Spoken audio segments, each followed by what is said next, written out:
Welcome to Beyond the Code, the podcast where industry experts and brilliant legal minds discuss the impact of new emerging technologies. I'm your host, Yitzi Hammer, a lawyer and tech enthusiast. Join us as we explore the legal, regulatory, and ethical issues surrounding AI, blockchain, and more. Get ready to go beyond the code and stay ahead of the game. And we're live. Ari Redbord, this is an incredible privilege for me. We've been trying to schedule this thing, I think, since like before last summer, and it's been an absolute nightmare. I've canceled, you canceled, we got secretaries involved, but like somehow we managed to actually get on this platform together at the same time. So congratulations. We made it. Yitzi, no, honestly, the pleasure is mine, and it's such a huge honor. For folks who can't see us, you're sitting in your car, with your headphone in, in your military, in your Army uniform, obviously called up again, and just a huge honor to be with you. And I can't believe you're doing this today of all days, in the middle of a war. But just a huge honor to be here, and thank you for having me. Thank you so much. And I mentioned to you many times in the past, but I'm a big fan of your work and what you guys are doing to support the war effort as well. I know you guys have been very vocal in your efforts to try and freeze Hamas accounts and flag them, and it's been tremendous. So thank you. Well, thank you. So who the heck are you? I feel like you're a celebrity just because I see you all the time on LinkedIn, and like I said, I'm a big fan. But like for some of our audience who don't know what a superhero you are, tell me a little bit about like your background and how you got to where you are today.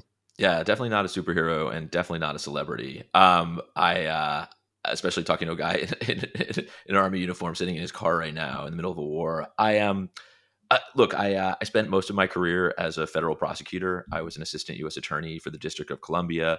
For folks who don't know, that sort of the Department of Justice in the United States has a local federal prosecutor in every judicial district, and I was in the D.C. office essentially for the Department of Justice, and I really kind of came up prosecuting local crime. And people don't realize that the U.S. Attorney's Office in D.C. is the only federal prosecutor in the country that's also the local prosecutor. Because we're not a state, we don't have a state's attorney, we don't have a DA, right? So the U.S. Attorney's Office, the federal prosecutor, is prosecuting street crime. So drug distribution and homicides and sexual abuse and domestic violence and kind of all the things that you don't associate with large federal cases. That's how I cut my teeth. And I think that's kind of really made me who I am as a lawyer. And honestly, able to do the work I do today at TRM. I started out doing domestic violence misdemeanors, right? Wow. So that's the unsexiest, sexiest job ever, right? It was the like you're a federal prosecutor, but you're dealing with like the noob stuff. What people always, I think what people miss there is that like it's boot camp for trial lawyers. I'd walk in and I'd be handed a stack of 25 files that I had never seen before. And I would be in front of a judge who would say, "Mr. Redbord, are you ready?" And I would shout out into the gallery and say, "Hey, Sarah," and if Sarah was there, we were rocking and rolling. And if Sarah wasn't there, my case was dismissed. And then I wouldn't have a chance to talk to Sarah before the judge would say, "Okay, give your opening statement." And, never seen the case, never seen the file, never talked to Sarah. But that's what like really, really prepares you for when you do. Wow. Imagine how much better you can be when you do have a little time to prepare, when you do get into the larger federal cases. So I spent about a couple of years doing that type of stuff, and you kind of move along, eventually ending up in the national security section, which I think is sort of what really prepared me for the role at TRM, and that is that focus on cases at the intersection of money laundering and national security, what I call threat finance. So terrorist financing, sanctions, criminal prosecutions, cyber criminal activity, export control, and really kind of digging into stopping bad actors from getting the funds they need to do bad things. There was a ton of focus at that time on Iran, focus on North Korea, and eventually, after 11 years at the U.S. Attorney's Office, I went over to the U.S. Treasury Department to focus more on those types of issues, but more from a policy perspective. So how can we craft sound policy, sanctions policy, anti-money laundering policy to sort of stop bad actors in the world from taking advantage of the financial system. And did you have any kind of dealings with crypto through those roles? Yeah, so it's a great question. I always love it. I was at What years are we ETH. talking about? Yeah, so I started the U.S. Attorney's Office around '07, went through about 2018, but really sort of the crypto interest came around that 2016, 2017, 2018 standpoint. And it's funny, I was people always ask like, "What's your crypto origin story?" Expecting like I was really smart and bought Bitcoin in like 2012, which I did not. Um, and but for me, it's a prosecutor story, right? Um, we started focusing on North Korea, kind of money laundering activity. And in those early days, they were using Bitcoin to launder funds. This was way before the hacks and the exploits and all the stuff that we see North Korea engaging in today. They were just using Bitcoin as a money laundering tool. But I sort of said to myself, wow, this is really interesting stuff and extraordinary technology. And tried to kind of understand it a little bit more. We had an amazing team, Zia Faruqi, who's now a federal judge in DC, Christian Chesky, who is our head of global investigations at TRM. He was at IRSCI at the time, a guy named Nick Carlson, who's also a TRM, a DPRK expert. And we were all just trying to understand what this thing was. So I'd say that like, you can thank Kim Jong-un for my sort of crypto journey. It was a very really kind of interesting moment. I will just say that when I went to Treasury, it's nothing like it is today, sort of in the crypto space, where there's like biweekly sanctions activity in crypto or whatever. But Libra launched, Facebook's sort of defunct I feel like Libra was like crypto a school for so many It lawyers was just to like figure out. it was an absolute watershed. And I think what people miss here is that like every regulation we have in the world today, Libra was a starting point for it. It was the first time that governments, and I can tell you, I was at Treasury, we freaked out. Every regulator in the world freaked out about this idea of like, wait a second, that digital money we've heard about, and we didn't You're think it gonna was a make big one of deal. those? Now we're going to have 300 million Facebook users with immediate access to it. And we jumped on a plane. We flew to Switzerland. We met with FINMA, where they were registered, where the Libra project was registered, trying to understand the AML implications. So I say all of that to say that like first it was from like a case perspective, the North Korea piece, and then it was trying to understand a little bit more from a policy perspective. But yeah, it was I think the crypto piece has always been really interesting. I never imagined a world in which I would do the work I do today at a startup that I get to keep on that same mission of building a safer financial system at TRM. So that's been like just there's some like dream fits, and I can't believe that like my background and this opportunity lined up when they did. We were about 8 people when I joined about not even 4 years ago. And now, We're well over 200 across wow. about 40 countries. Um, so for me, it's been not just sort of the crypto space, but it's sort of like street MBA, like helping build a company, and it's been this just like Yeah. really incredible journey of a lifetime. So I want to take you back just a few steps. What were your resources during that like learning period that you were going through? Yeah, Like it's a today, great there's question. so much information available, but like you were an OG in a sense, and there wasn't a lot to draw on. Like, what did you just read the Bitcoin white paper to try to understand like what the Koreans were doing? Yeah, I think I think it's more just like we were more I was really lucky that I worked with a team of really terrific agents who were also sort of at the same time trying to understand this. There were tools like TRM, but like the resources that you're kind of describing. And what I tell people today when they ask me that question is, you got to go to the source material, right? If you want to understand how a regulator is thinking about the crypto space, you got to read enforcement actions, right? But there weren't that many of them back then. There was not a lot of guidance. I would say FinCEN very early was putting out some pretty interesting guidance around illicit finance risk in the crypto Hmm. ecosystem in that 2012, 2013, 2014 timeframe. FATF, the Financial Action Task Force, was putting out some good guidance, but really it was really more trying to understand, the case and how the bad actors were using it. But you're actually right; it's a great question. It's something I have not thought of. Like, what were the right resources back then that we were using?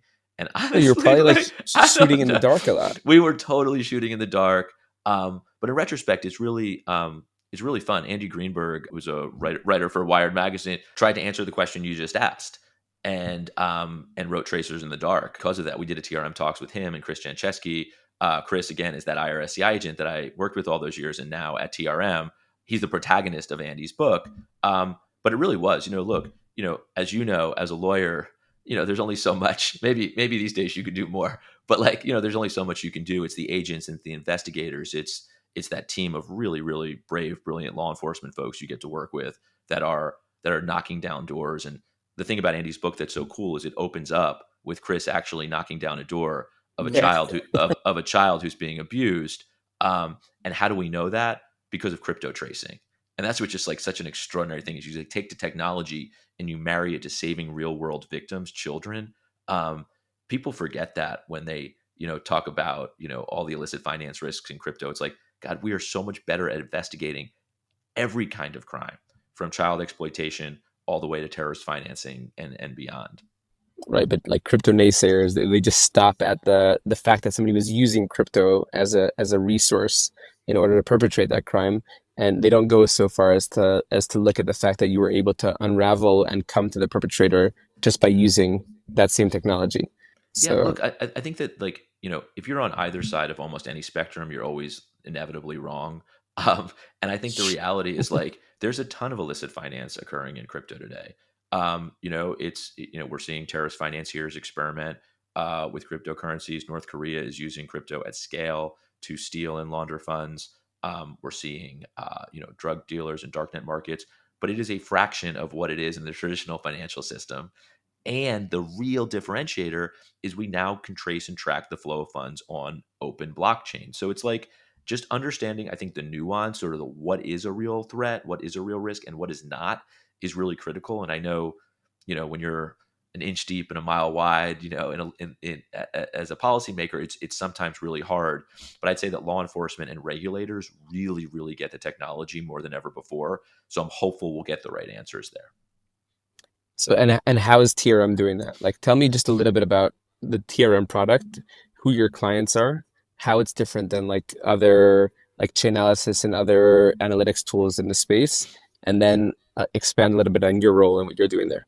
Love it. Awesome question. So we're a blockchain intelligence company. We're software. We're software for anti-money laundering. We're software for investigations. So what we do that's so cool, our secret sauce, is we take that raw blockchain data, right, the alphanumeric address, and we layer it with threat intelligence. So we see, an organization associated with Hamas raising funds on a password protected Telegram channel. We have a threat hunter who focuses full time on terror financing. We take that address and we label it terrorist financing in our tool. But that doesn't scale, right? Like that's only one address and that's a lot of work. So what we do is we use machine learning. People ask all the time now, how do you use AI, right? We've been using AI from day one. We just call it machine learning, heuristics, data science, right? And we It's extrapolate. okay. We That's build also a buzzword. yeah, we build a larger and larger database of cryptocurrency addresses associated with that initial Hamas address, and we build from there. So essentially, we're building that database that law enforcement is able to use to track and trace funds to build investigations, and equally importantly, exchanges, brokers, custodians, uh, DeFi protocols use our tool to screen wallets and to ensure that those actors are not engaging with them those platforms to do monitoring to ensure. In terms of who we work with, really three main verticals. We work with crypto businesses and financial institutions as compliance tool. Maybe sort of the more sexy part is we work with many law enforcement agencies across the world uh, to build investigations and track and trace the flow of funds. So that Hamas address I talked about a moment ago, U.S. Israeli authorities are able to use that tool to track and trace the flow of funds uh, to hopefully to an exchange, right? To a Binance or a Coinbase or a Kraken and Gemini, where you're able to get that user information and then get legal process and build from there. So look, if you every week I post a law enforcement win, essentially, how law enforcement teams are using our tool, and it's only just one tool in a toolbox, sort of that investigators have. but they're building great investigations. You asked about differentiators. It's interesting. When I was a prosecutor, we used Chainalysis. Um, fantastic tool, sort of early days of Bitcoin tracing. And I think the real key difference is Chainalysis built a really fantastic tool in those early days when Bitcoin was synonymous with crypto, right? You said Bitcoin, you meant crypto. You said crypto, you meant Bitcoin. And they built a data architecture entirely on the Bitcoin blockchain. I think we saw some sort of pain points when we built our tool several years later. And that was investigators now need to be able to trace and track the flow of funds on myriad blockchains, across blockchains, Hmm. through DeFi and in NFTs. So we built a tool that traces natively on 29 different blockchains today across about 70 million different digital assets. And that means that now, investigators in TRM can trace on Tron, where we're seeing an overwhelming amount of illicit activity in the stablecoin Tether, USDT today, on Solana, on Polygon, and sort of across the ecosystem. We can see funds flow on one graph, but between chains. So I say all that to say, like, there are great tools in the space, and they just keep getting better, and we keep working on them, and making them more automated, trying to understand patterns. Like, there's so much to what's going on today in the space, but like, you'll appreciate it's always this cat and mouse game between bad guys and law enforcement and the tools they're using. The tools are getting better, law enforcement is getting better, but ultimately, bad actors will figure out ways to continue to iterate as well. Yeah, what does Ari do at TRM? Yeah. Oh my gosh, what don't I do at TRM? No, I have a great time. I look, I By the way, started that out. is so evident. Like, Yeah. I'm not at all looking for a job, but like whenever I see your content and like how much you like boost up your team, I'm always like, I would love to work at TRM. Like, Nah, I so appreciate it. it's I think you actually commented once like that, and that meant so much. Like, and it's true. Like, I think that, Chris, who I referenced earlier, Jencheski, uh, I think, when we were talking about him joining TRM and even since, he's like, look, I just want to do cool things with cool people, and I love that line. And that's kind of how what I feel like I get to do in this space and in this world at TRM, and even beyond in the larger ecosystem. But yeah, like, a lot of it has been that recruiting, that sort of, bringing folks on, and we have really before built a even getting special to your team. actual Yeah, job. yeah, Just yeah, yeah, like yeah. for people who don't know Ari, like Ari that puts out TRM Talks, which is just like these awesome little snippets of what's going on in the crypto world at any given moment. And more importantly, you're a runner, and like at every conference you go to, you have these like TRM runs, which I'm always dying to join. We got to Uh, get you on a run, Yitzi. I know you're a runner. Just did your first marathon. So cool. Yeah, no, it's amazing. yeah. So and so, what do you actually do? Yeah.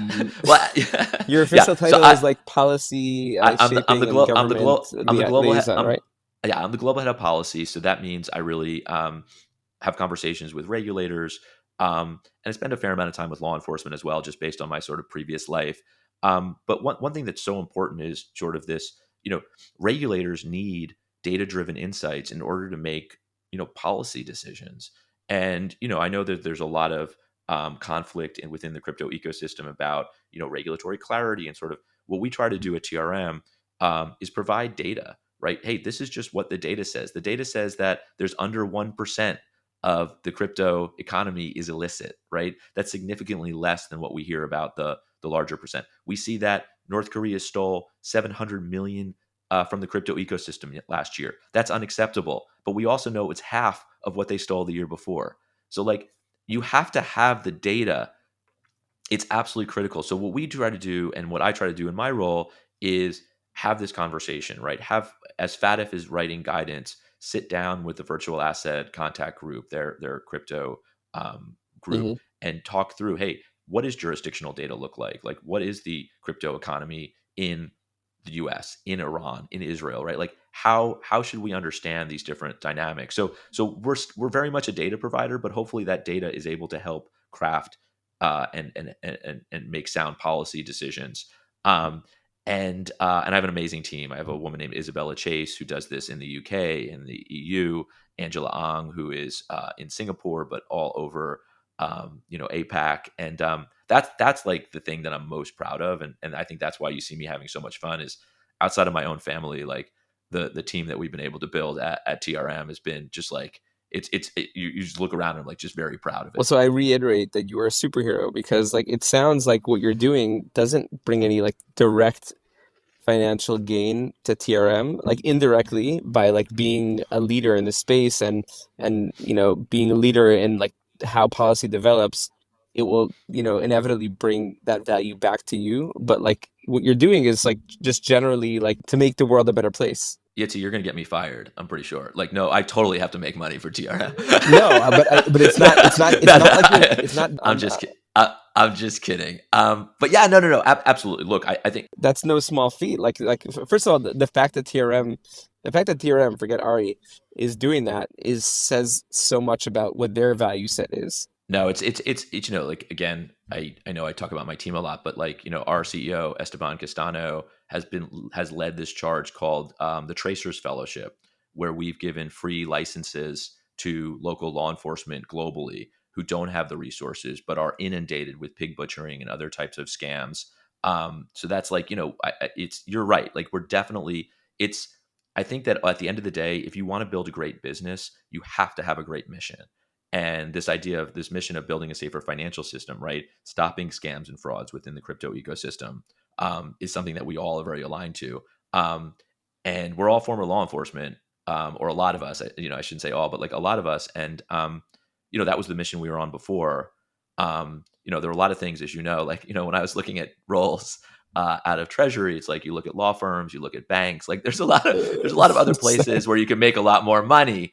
But it's so about the mission. Yeah. When you make ice cream, um, you know, uh, look at Ben and Jerry's, or like it's all about the mission, and in some respects less about the product. And I think that it becomes in TRM. I'm lucky that it can be both. It's interesting. I was invited to go to this like tech event last night for like religious Jewish tech founders and like people in the tech space. I'd never been invited to anything like that before, but I thought it was interesting. I got invited. I might as well go. And the topic of the evening, they had like a keynote speaker was bringing values into business, and I was drawing on like Jewish values, but the interesting thing was that like every business needs to like establish its like moral compass, and then it has to like build its business off of that. Like there are a lot of questions that come up when you're either part of a business or running your own business as to like whether or not what we're doing is like making the world a better place or not. And it sounds to me that like TRM's values are very much in the right place. So Yeah, I mean, I don't think you can. Again, like I am so green. I try to describe this to people at TRM. Like every stage of our business, it's my first experience. I've never worked for a company before. This is the first company I've ever worked for. But I now strongly believe that you can't build a company that doesn't have a mission of doing good. And so if product market fit, like you figure that out, but then it's also like sort of what is the mission. Before every meeting, before every any presentation I give, I put our mission statement up there, which is to build a safer financial system. That's what gets me up in the morning, and it's very cool. okay, so you're clearly very passionate about crypto and the blockchain space and like the benefits of it.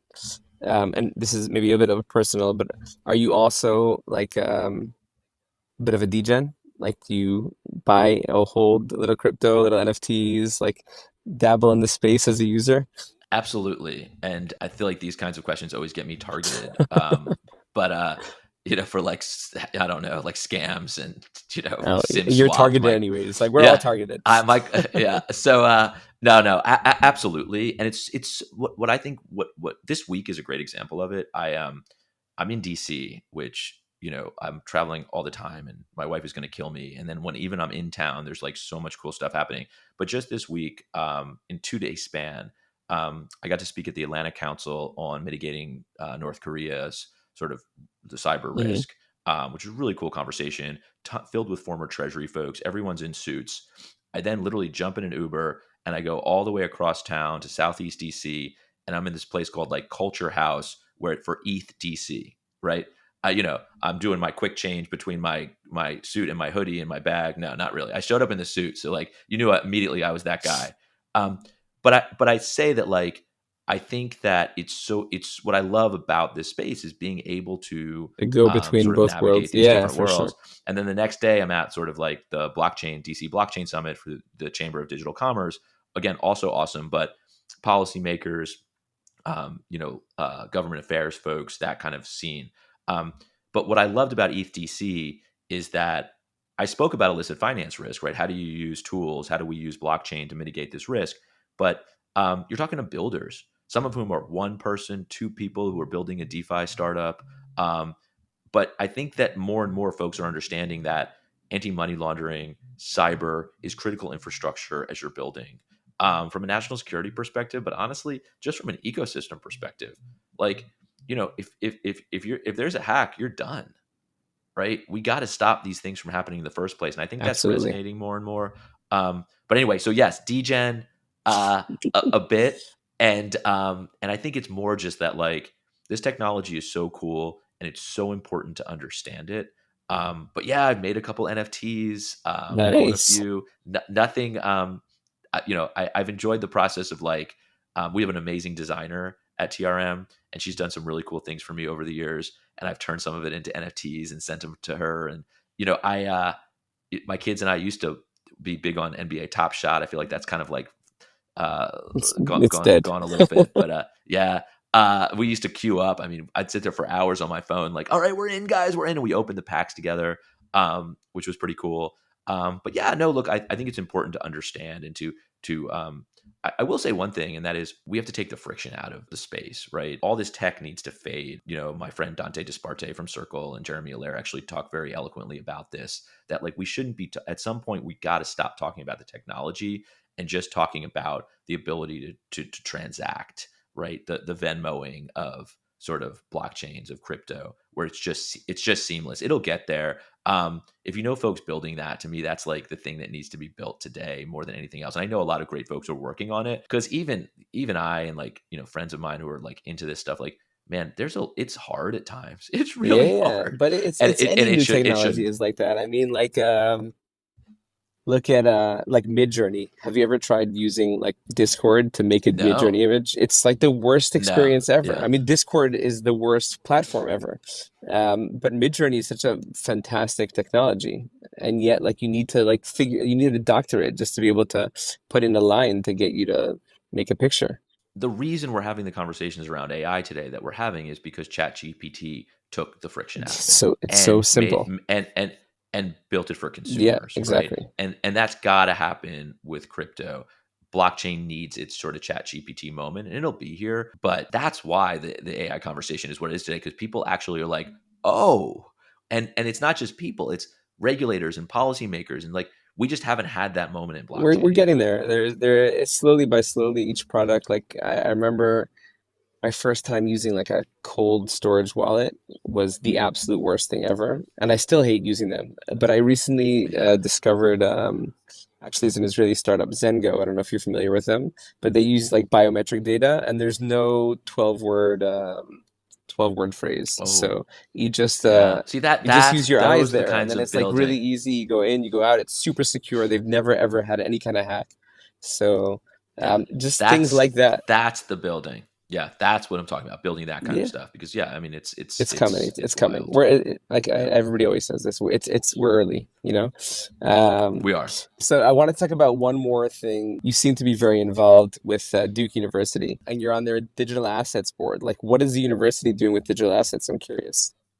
I love that. I did not know where this. You I didn't know where this is going. just to be clear, we have not. I've not seen any questions before this conversation, and I did not know what that question was going to be. Yeah, no, look, it's awesome. I think that the really really interesting conversations today, around privacy and security, on building, on use cases.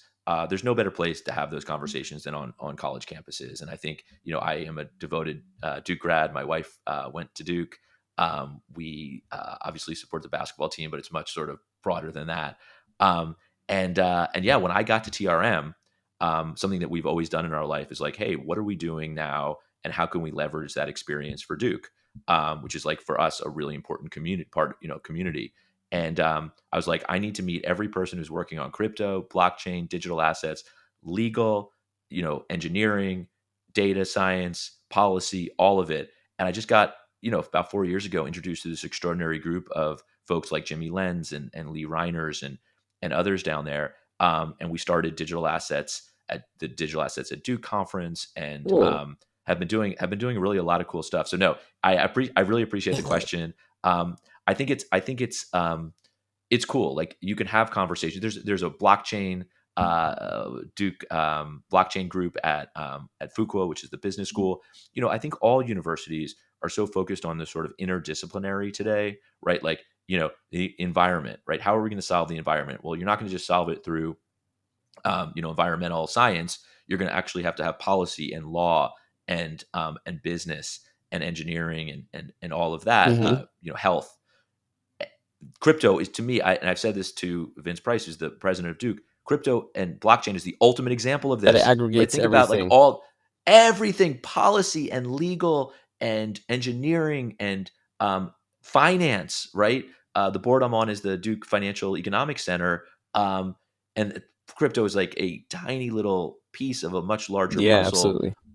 But yeah, I think universities are awesome places because of that sort of interdisciplinary nature. So super appreciate the question. I've never been asked it before, and that's One of awesome. the obvious use cases, I think, is like replacing degrees, which are such like a old school way of like any kind of certification. Really, it doesn't have to be college degrees, but through soulbound tokens or any kind of other like blockchain representation.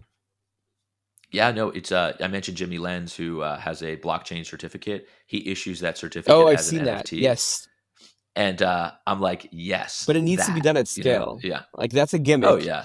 It needs to be done I, at scale. I met a guy. It's always weird to start that way. So if he's listening, feel free to chime in here or whatever. But because I sadly don't remember the name of the business, but it was at Digital Assets at Duke, and this is what he was doing. He was building this, and he was going out to universities and trying to do kind of what you're describing. Obviously, you're going one at a time to something like this. But imagine think about all the certificates people are getting on LinkedIn and at universities and different types of certifications. Like, there's an absolute business here for sure, and it's really cool because you have access to it all the Yeah, time. yeah. I mean, how you have to go get your I need to show a birth certificate, driver's license, deeds, diplomas. Yeah, it should be hashed to an immutable public ledger that I At have one access point, to. like I looked into it together with a friend. We wanted to like make like some kind of business that was going to aggregate all these things into soulbound tokens. In the U.S., like from what I understand, in the U.S. it will never work because there's too much of a business like currently around like certifications, and Oh, I'm sure. I guess colleges aren't going to want to lose out on that. But whatever. The technology has so many amazing applications in almost every sphere, certainly in the universities as well. So I'm excited to see what digital assets at Duke has to offer, and make sure to keep us Well, up would to love to, date. I would love to get you down there. So if you're game for coming Absolutely, in, you I think invite probably me January, we would love to have you. once this war is Yes, over. consider this your invitation. But All yes, right, I will. I would Yeah, love once the that. war is over, I know, I would love that. Yeah. All right, cool. All right, thank you so much. This is great. Thank you so much for having me. Thank you for having me under these absolutely insane circumstances. And be safe, my friend. It's I can't even imagine all the things you're juggling right now. But just Thank you. thank you for taking the time, and stay safe. Thank you for listening to Beyond the Code. If you enjoyed this episode, make sure to subscribe, share with your friends, and to tune in again next week for more fun and insightful conversation.